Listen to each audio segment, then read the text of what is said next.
Hi, my name is Sapphira, and this is my Q&Q number 5. Today I'm talking about a chapter in Latinas and Latinos in on TV. It's called Hipster Racism. Comes to colorblind TV. This is my Q&Q number 5. So I first want to talk about the term hipster racism that I thought was super interesting. It kind of took me a little bit to kind of understand it. I think I understand what it means. But what the a quote from the book says is post-racial era TV comedy is characterized by the absence of the laugh track and the colorblind approach to ethnic and racial differences that provide the setup for the comedy of hipster racism, a colorblind form of comedy that depends on racial, ethnic, gender, and sexual differences. The hipster racism reinforces the colorblind values, even as the characters' differences are increasingly central to the production of laughter. So, an example of this that talks about a lot is The Office and how that's hipster racism, and the idea that how it's different from Scrubs, where Scrubs really will delve into the differences between the characters and talking about it, and not just using it as a comedic relief. And this type of hipster racism, from what I understand, is like the idea that instead of using and Scrubs like had a laugh track, but it didn't use it to dismiss important ideas. Where hipster racism doesn't have a laugh track, but instead uses characters of color and ideas and like marginalized people as like a joke, or it uses them to make jokes that are not politically correct, but we laugh at them because we know they're not politically correct. Um, Another quote about this is contemporary comedies, together with the use of hipster racism, make it possible for audiences to hold contradictory readings of television scripts, interpretations that release audiences of white guilt or social discomfort, yet create a constant contested space of visibility and subversive pleasure for the audiences of color. So it's really interesting because that's also talking about where like there are jokes, like it brings up a joke in The Office where I think Michael, I don't watch The Office, says something that's racist to someone who's Mexican. And he says like, "Oh, I'm Mexican." It's like, "Oh, do you have something else I could call you that isn't Mexican?" And like that type of idea. And he's like, "No, Mexican. The word Mexican is not offensive." And like the audience is supposed to laugh because we know that like that is racist and that's offensive to people who are Mexican. But the problem is with that, since there isn't a laugh track and the joke is kind of like an inside joke, if you don't know politics and you don't know that it is not offensive to call a Mexican person Mexican, if you are in the mindset of racism, then you could laugh for a completely different reason. You could laugh because you're like, oh, that is funny. Like, Mexican's offensive and he's pretending it's not offensive, or all these other reasons that you could laugh when that's not the real reason you should be. So it's saying that, like, hipster racism, it's trying to play on the fact that you're like it's going to an audience who is like liberal or an audience who is woke when it really not necessarily is, and that can be really problematic for why you're laughing and who's laughing at it. And audiences of color are like, oh, we get it, like that's funny. But white audiences who don't want to feel uncomfortable, who believe in racism, might be like, oh, that's so funny, like and Mexicans, like stuff like that, which is like completely not what they're trying to go for. Another quote that I have is hipster racism in the workplace comedies provides the producers increased agency to portray socially unacceptable or legally accountable behaviors and language, and it is that cultural transgression that produces the humor. So again, it's talking about how this type of racism allows them to say things and do things that would not be legally okay in a real workplace, and then claim it's comedy, which is inherently problematic. And like a personal experience I have that connects to that is over the summer I was an internship at a pretty famous theater festival, and we did a production of the show, and it had two token characters. One was Asian, one was black.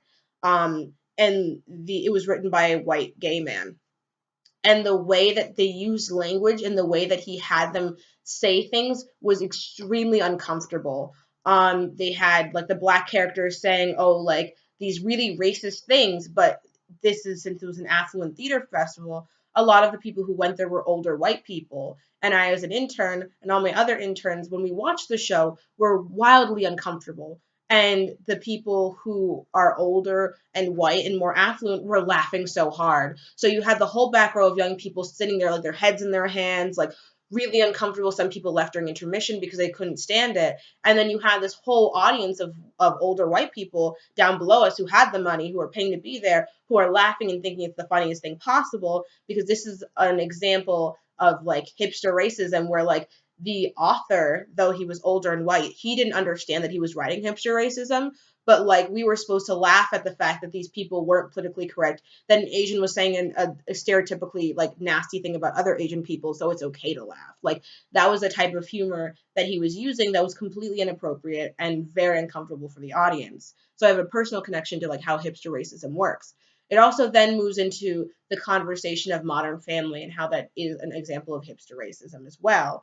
And it's perpetuating these uncomfortable and unrealistic stereotypes about Latinx women.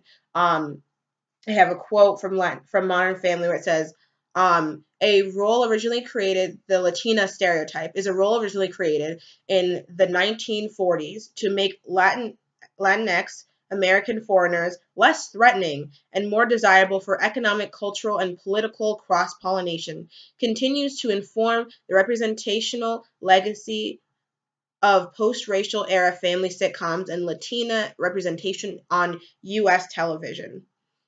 Now, this is really important and really problematic because it's basically saying that they just like made these stereotypes so that Latinx women would be more desirable to like the US culture, and by that they mean the white culture. So making them more desirable to white culture by classifying them as spitfires or like people who are like, "Oh, I want to go be with them because like they're so like exotic and stuff like that and they're sexy and stuff like that." And so what I find really problematic is this quote that I have that says, the photographic image of Gloria's character depiction, an actor with long dark hair in tight-fitting red dress revealing her cleavage. The casting breakdown reads 30, Hispanic, beautiful, strong, quick-tempered, protective mother, divorced 6 years ago. Now, I find that really problematic because casting calls can be really telling about the characters that we see on TV and how they break down these characters and these people into just ideas. And a lot of casting calls can be problematic because they'll be like, oh, like they'll mention race in a very uncomfortable way, or sometimes they won't mention race. They'll just say, oh, we need someone who's like really sassy and her name is Lakeisha, but they won't say, oh, we need a black actress. And like the way that they characterize these characters, especially these female actors, is very like difficult to swallow and really uncomfortable. Where Modern Family is supposed to be this really progressive and like show where they have all of these different families and all these different characters and they're diverse and stuff like that. But then when you read this casting call, you can see that they're really depending on these stereotypes of this fiery Latinx woman who's going to come in and be a protective mother and da da da. And like the actress, Sofia Vergara, she doesn't have a problem with it. She says that it's like close to her, like what her parents would do and like her aunt would do and stuff like that. And that's like interesting and that's totally like her own experience. But the problem is it's perpetuating this negative stereotype of Latinx women and the Latina body and what you should have and what you should be if you're Latina. And my overall question is, how does hipster racism show up in other ways that we're not thinking about? Because when I was reading this article, I was thinking, wow, like I'm not a fan of The Office, but I was like, wow, I understand now that I've read this how inherently problematic that is and how I can reflect that in other things that happen in my life and other things I've seen. How does that for you work for you? Have you seen that? How does hipster racism play into things that are like supposed to be politically correct? Like when are they pretending and when are they actually being effective activism? Thank you.